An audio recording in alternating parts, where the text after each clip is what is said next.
90 రోజుల కోర్సు పూర్తి చేస్తే చాలు 100% ప్లేస్మెంట్ సపోర్ట్ తో సాఫ్ట్వేర్ జాబ్ మీ సొంతం. వెంటనే కోడ్ జ్ఞాన్ డెస్టినేషన్ ని సంప్రదించండి. నమస్తే, వెల్కమ్ టు సుమన్ టీవీ. నేను మీ యాంకర్ సరి. మార్చ్ నెలలో ద్వాదశ రాశుల వారికి ఎలా ఉండబోతుంది, వారు ఎలాంటి పరిహారాలు చేసుకోవాలి, వీటి గురించి ఇన్ డీటెయిల్గా మనతో చెప్పడానికి వేదిక్ ఆస్ట్రాలజర్ ఉమా గారు ఉన్నారు. వారిని అడిగి తెలుసుకుందాం. నమస్కారం గురుగారు. నమస్తే అమ్మా. ద్వాదశ రాశుల వారికి మార్చ్ నెలలో గ్రహ సంచారం ఎలా ఉండబోతుంది? అందరికీ నమస్కారం అండి. ఈ మార్చి నెల అంటే ఈ మాసంలో చాలా మార్పులు జరగబోతున్నాయి. ఎందుకు అంటే ఈ నెల ఆఖరిలో, ఈ మాసం చివరిలో శని యొక్క ట్రాన్సిట్ జరగడం వల్ల కొంతమందికి ఏలినాటి శని లేదా శని దోషములు పోతున్నాయి, కొంతమందికి శని దోషాలు పట్టబోతున్నాయి ఈ మాసం చివరిలో. అదేవిధంగా ఇదే మాసం చివరిలో 28, 29, 30వ తారీఖుల్లో షష్టగ్రహ కూటమైనటువంటిది ఏర్పడబోతోంది. దానివల్ల ద్వాదశ రాశులకి 12 రాశుల మీద కూడా ఈ యొక్క ప్రభావం అనేది తీవ్రంగా పడబోతోంది. ఐదర్ పాజిటివ్ అయినా నెగిటివ్ అయినా ఖచ్చితంగా పడుతుంది. దాని గురించి డిస్కస్ చేసుకోవాలి అండ్ దాని గురించి తగిన జాగ్రత్తలు కూడా చెప్పాలి. అదేవిధంగా ఈ మాసంలో రవి యొక్క ట్రాన్సిట్ కూడా మార్చి 15వ తారీఖు తర్వాత జరగబోతోంది. మార్చి 15వ తారీఖు వరకు కుంభంలో సంచరిస్తున్నటువంటి రవిగ్రహ సంచారము 15 తర్వాత మీనంలోకి ఎంటర్ అవ్వబోతున్నారు. కాబట్టి దానివల్ల కూడా కొంత మార్పులు అనేవి ఉద్యోగరీత్యా, పదవి యోగాల రీత్యా ప్రతి రాశికి కొన్ని మార్పులు జరగబోతున్నాయి. అయితే ఈ మాసము గ్రహ సంచారము చూస్తే వృషభంలో గురుగ్రహ బృహస్పతి సంచారము, మిథునంలో కుజగ్రహ సంచారము, కన్యలో కేతుగ్రహ సంచారము, కుంభంలో రవి శనుల యొక్క కంజంక్షను. రవి మార్చి 15 వరకు మాత్రమే కంజంక్షన్లో ఉంటారు, ఆ తర్వాత మీనంలోకి వెళ్ళిపోతారు. మీనంలో చంద్ర, శుక్ర, రాహు, బుధుల యొక్క సంచారం నడుస్తోంది. మార్చి నెలలో కన్యా రాశి వారికి ఉద్యోగపరంగా, వ్యాపారపరంగా, సంతానపరంగా, విదేశీ పరంగా ఎలా ఉండబోతుంది, వారు ఎలాంటి పరిహారాలు చేసుకోవాలి గురుగారు? కన్యా రాశి వాళ్ళకి ఈ మాసము మార్చి మాసంలో వీళ్ళకి 3 గ్రహాలు మాత్రమే యోగిస్తున్నాయమ్మా. అందులోనూ మార్చి 15వ తారీఖు వరకు మాత్రమే రవి బలం అనేటువంటిది ఉంటుంది. మార్చి 15 తర్వాత రవి బలం లేకపోవడం వల్ల 2 గ్రహాలు మాత్రమే యోగిస్తూ ఉంటాయి. మరీ ముఖ్యంగా మనం కాస్త డీటెయిల్డ్గా మాట్లాడుకుంటే లగ్నంలో కేతుగ్రహ సంచారం వల్ల శత్రువుల యొక్క వృద్ధి కనబడుతోంది. శత్రువుల విషయంలో చాలా జాగ్రత్తగా ఉండాలి. ఈదర్ మెన్ ఆర్ ఉమెన్ మీ మీద టార్గెట్ చేసి మిమ్మల్ని ఇబ్బంది పెట్టడానికి, చాలా మీ మీద అభియోగాలు మోపడం లాంటివి జరిగే అవకాశాలు ఉంటాయి. కేతు బలం లేదు కాబట్టి చాలా జాగ్రత్తగా ఉండండి. లగ్నంలో కేతుగ్రహ సంచారం వల్ల కూడా ఆరోగ్య సమస్యలు ఇబ్బంది పెడతాయి కాబట్టి ఆరోగ్యాన్ని చాలా చక్కగా జాగ్రత్తగా చూసుకోవడం చాలా అవసరము. ఇక 6వ స్థానంలో రవి శనుల యొక్క సంచారం నడుస్తోంది. శనీశ్వరుడు 6వ స్థానంలో ఉండడం వల్ల చాలా మంచి జరుగుతుంది. శుభాన్ని, సుఖాన్ని కలగజేస్తాడు కాబట్టి శని దోషం లేదు.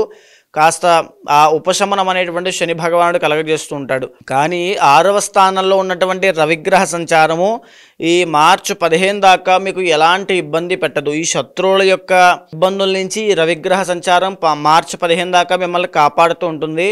మార్చి 15 తర్వాత ఎప్పుడైతే 7th హౌస్లోకి రవి ఎంటర్ అవుతాడో అక్కడి నుంచి మీకు ఆ బలం అనేది తగ్గుతుంది.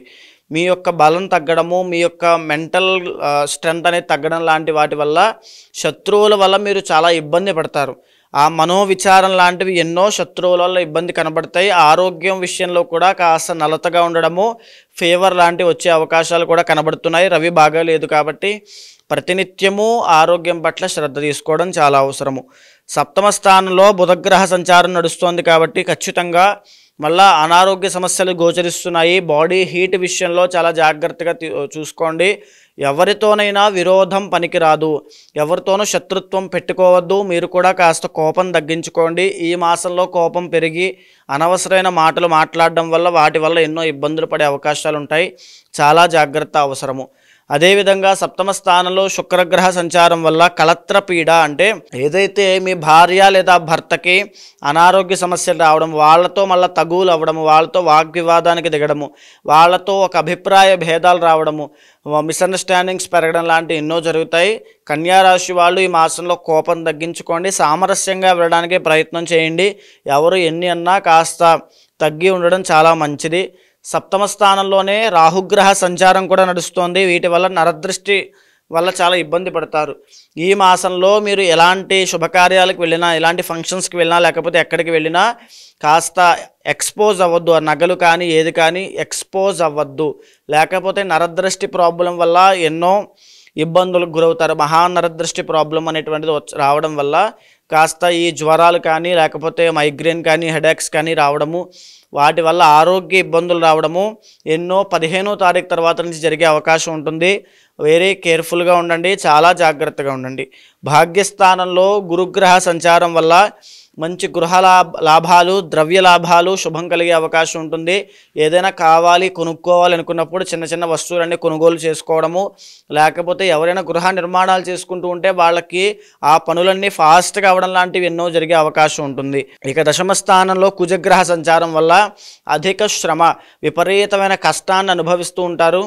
ఒక బానిసలా కష్టపడుతూ ఉంటారు. దానికి తగిన ప్రతిఫలాన్ని రాబోయే రోజుల్లో అనుభవించినప్పటికీ కూడా ఈ మాసంలో ఆ కష్టం మాత్రమే కనబడుతుంది. కానీ కంగారు పడద్దు, ఈ 3 గ్రహాలు యోగిస్తున్నాయి కాబట్టి. అందులోనూ మీకు ఈ మాసం చివరిలో షష్టగ్రహ కూటమి సప్తమ స్థానంలో పట్టడం వల్ల, సప్తమ స్థానము అంటే బిజినెస్ కానీ వైవాహిక జీవితం కానీ వస్తుంది. సో వైవాహిక జీవితంలో ఈ మాసంలోనే ఇబ్బందులు కనబడుతున్నాయి. మీ ఇందాక నేను చెప్పాను, సప్తమ స్థానం శుక్రగ్రహ సంచారం వల్ల భార్య లేదా భర్తతో విరోధానికి దిగుతారని. సో ఇలాంటి ప్రాబ్లం నుంచి ఎప్పటి నుంచే జాగ్రత్తగా ఉండండి. షష్టగ్రహ కూటమి పెళ్లి చేసుకుని చక్కగా కాపురం చేసుకునే వాళ్ళ మధ్యలో ఒక చిచ్చు పెట్టినట్టుగా వాళ్ళిద్దరిని విడగొట్టే ప్రయత్నం చేస్తుంది, లేకపోతే చాలా ఇబ్బందులు క్రియేట్ చేస్తుంది. ఉమ్మడి వ్యాపారంలో ఉన్న వాళ్ళైనా బిజినెస్లో ఉన్న వాళ్ళకైనా నష్టాలను కలగజేయడము, ఒడిదుడుకులు రావడము, అప్స్ అండ్ డౌన్స్ తీసుకురావడం లాంటివి ఎన్నో జరిగే అవకాశాలు ఉంటాయి. వెరీ కేర్ఫుల్గా ఉండాల్సిన టైం ఇది. దాంతోపాటు రవి బలం లేకపోవడం వల్ల ఆరోగ్యం పట్ల కూడా మీరు చాలా ప్రత్యేకమైన శ్రద్ధ తీసుకోవాలి. ఇక కన్యా రాశి వాళ్ళు ఇంకా మరీ ముఖ్యంగా మనం మాట్లాడుకోవాలంటే చంద్రబలం అనేటువంటిది లేదు. చంద్రబలం లేకపోవడం వల్ల కన్యా రాశి వాళ్ళకి మనోవిచారం అనేది చాలా ఎక్కువ అవుతుంది. సో కన్యా రాశిలో ఉన్న వాళ్ళు ఎవరైనా సరే ఆ డిప్రెషన్ కానీ యాంగ్జైటీని కానీ ఫీల్ అవుతూ ఉంటారు. ఎమోషనల్ అయ్యి బాగా సెన్సిటివ్గా ఎవరైనా ఒక మాట అంటే తీసుకోలేక చాలా ఈ మాసంలో ఇబ్బంది పడుతూ ఉంటారు. సో చంద్రబలం పెరగడం కోసం ఎవరికైనా ఒక పేదవాళ్ళకి కానీ ఎవరికైనా సోమవారం నాడు భోజనం పెట్టండి, చాలా మంచి జరుగుతుంది. మరి ఎలాంటి పరిహారాలు చేసుకోవాలి గురుగారు?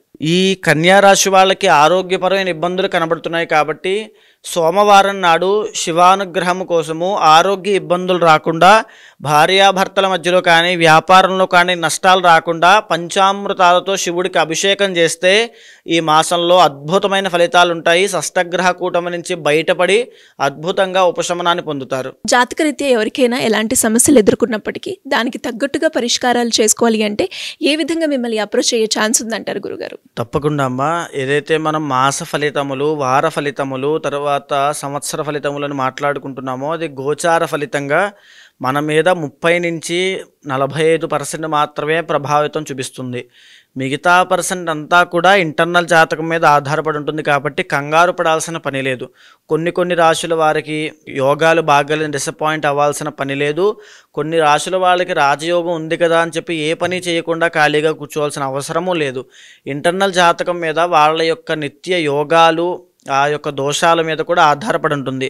సో ఎవరైనా సంప్రదించాలనుకుంటే కింద కనిపించేటువంటి నెంబర్కి కాంటాక్ట్ చేయండి. తప్పకుండా మా వాళ్ళు మీకు పూర్తి వివరాలు ఇస్తారు. దాన్ని బట్టి తప్పకుండా ఇంటర్నల్ జాతకం చూసి దాన్ని గోచారంతో సమన్వయం చేసి ఏ సమస్యతో మీరు బాధపడుతున్నారో అది తెలుసుకున్న తర్వాత దానికి సరైనటువంటి పరిష్కారము, ఏదైతే పరిహారం పూజలు ఉంటాయో అవి చేయించి తప్పకుండా మీకు ఆ రిజల్ట్ వచ్చేలా చేస్తాను.